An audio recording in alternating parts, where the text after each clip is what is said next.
I'm talking about parents, so you're talking about 20 people or so, you would find that every parent wants the same thing for their children, and that the values that each family holds are very similar. So what's the difference? The color of their skin? That doesn't mean anything, or at least it shouldn't mean anything. I know that it does to some people. That's why... Let me, What? let me, if I may, refocus my point. Okay. Let me say it a better way. It appears with us as black males, for example, it was an issue in the 80s to where black males were seen as the angry guys and the thugs and what have you. And along came the Robert Townsend and Bill Cosbys of that era who reshaped that niche of a more classier professional black guy. Okay. There are still guys who want to be rude young thugs, and there are still guys who want to be just punks, the way, in your example, say, oh, a little young white guy, dresses goth, he wants to be a punk, smashing doors. It's no different. He's a young kid trying to find his way to adulthood.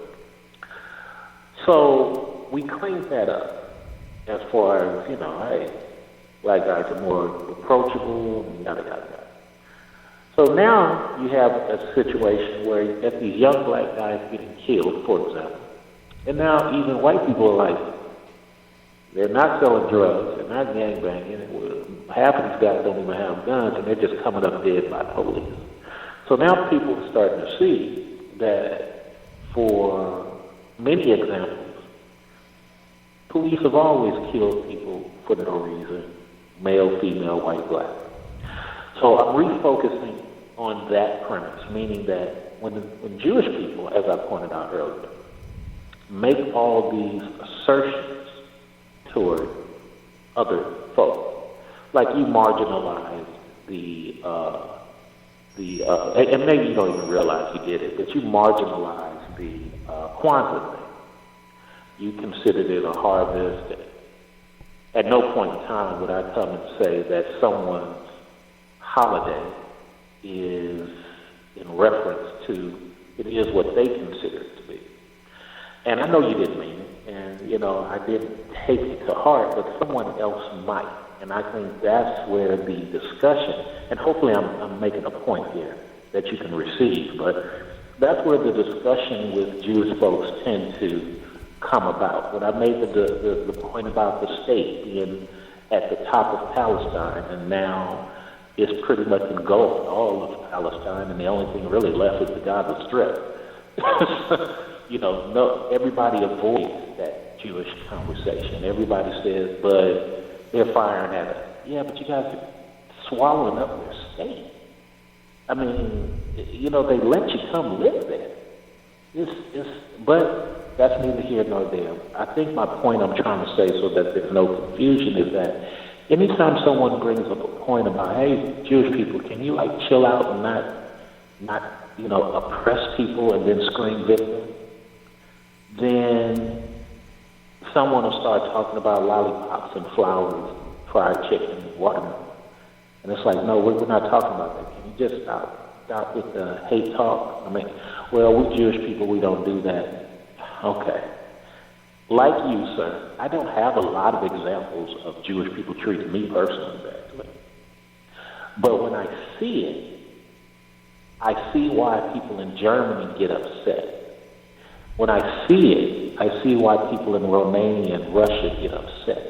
Because Jewish people are, not all, the examples that those people are feeling, when they bring it up to the Jewish person, hey, can you stop doing that? They're oblivious to what they're doing, and they continue to do it, to the point where people get angry and hateful and swastikas and all that kind of stuff. Because they're not doing it to the Hare Krishnas, they're not doing it to the Buddhists, and So I think the discussion, and I'm going to let you go ahead and speak, but I think the discussion really comes down to Jewish people got to really stop and say, you know what, maybe we didn't need to say that. you know what, maybe we didn't need to do that. You know what, maybe we need to call our people over in Israel and say, can you stop land grabbing? But no, it's always we got to land grab. We got to insult people. We got to marginalize people because we're the best. Well, the That's reason, where energy comes from. the reason why the land grabs is they were getting attacked. Before that, they were doing, so it's a two-way street. So you would consider that justification because someone feels they're being attacked, they should land grab? No, if somebody's attacking you and says they want to abolish you off the face of the earth, you fight back. That's all. Okay. Just like you would or anybody else would. So I understand you fight back, but my question is, if Vermont and Virginia are feuding, like they have done back in the day, you think Vermont should take over their land? No, Or but they should just... you say take it over the land.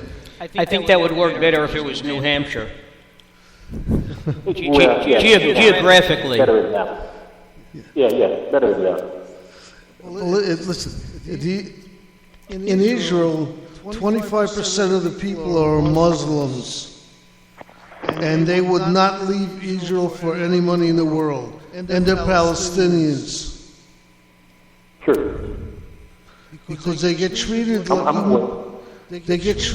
like human beings. What are the Muslims doing to the Jews, Catholics, anybody that's not Muslim in their own countries?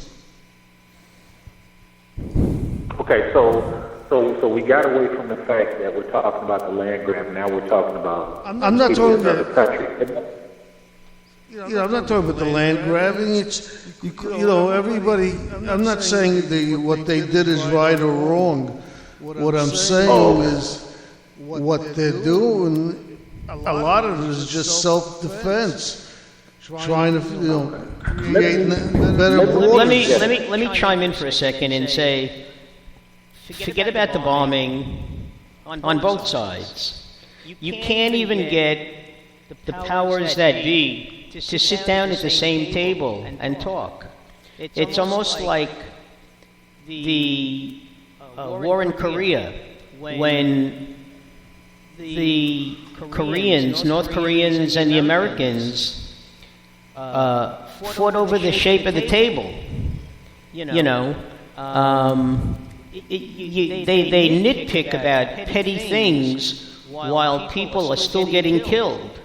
And this is on both sides. There should be, when you call an armistice, you would expect that the armistice on both sides would be recognized, so that while the peace talks are going on,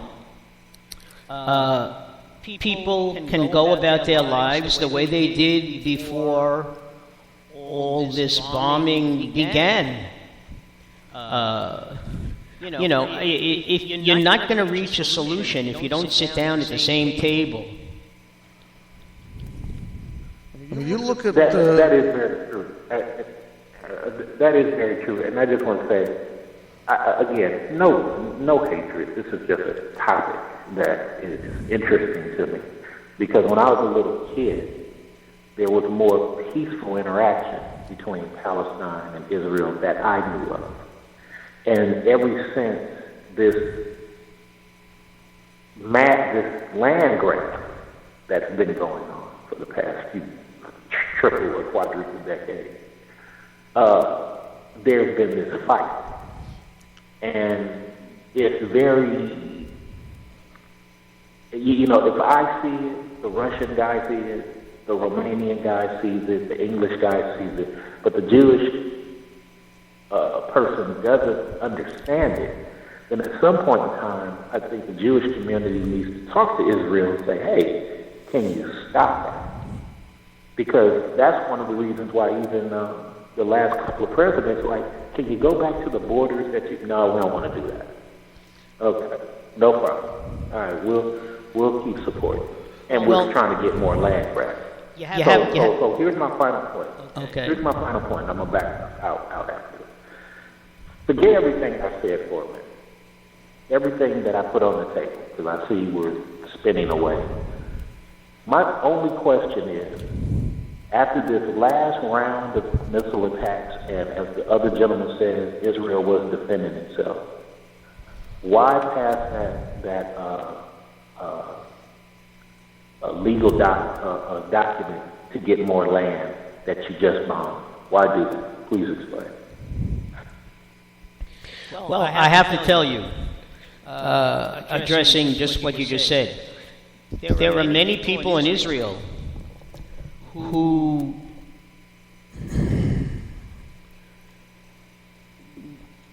they want the bombing to stop. And as far as going back to, whatever the borders were, Netanyahu is saying, why should we have to give back land that was acquired during a war? Usually what happens, if we judge from the First and Second World War, when the war's over, the lands are returned to the people. France became France again, England became England, Italy became Italy, etc. If the people could learn to live side by side, and then again, this has to do with sitting down at the table and talking and respecting each other. What I will throw up to you is that during the 6-Day War, I believe that was with Egypt back in the 60s, the late 60s. The Egyptian population under Nasser, I believe, chose the holiest day of the Jewish calendar to attack Israel while Jews were praying in synagogues and temples. The war lasted 6 days. Israel never asked any help from anybody, and they never do. They never do. They handle everything themselves. But they defeated Egypt, in 6 days. Great defeat for the Egyptian people. Why do you choose a day like Yom Kippur to attack Jewish people? Well, you're hoping to get them off guard. In Israel, now, in Gaza, before any area is attacked, warnings go out to the people to seek shelter. As far as I could tell, the Israelis are not looking to kill innocent people. They're looking to destroy the weapons that the Palestinians have that they are using to bomb Israel. That's all. Listen, ladies and gentlemen, I'm just going to add another caller on to the conversation. I hope. Good evening. Hi, how are you? Good, how are you? Okay, we've got I'm sorry, I don't know your name. Ann. No, the gentleman, I forgot. Stewart. Stu. It's Q. Yes. It's Q. I heard you. Oh, you. H. Okay. H-U-G-A. No, Q, like the letter Q. Like the letter Q. Oh, Q. Oh, okay. Yep, Q. My hearing, I have to tell you, I am a senior citizen and my hearing is terrible. My wife tells me she's tired of repeating everything twice. Because my favorite question to her is what?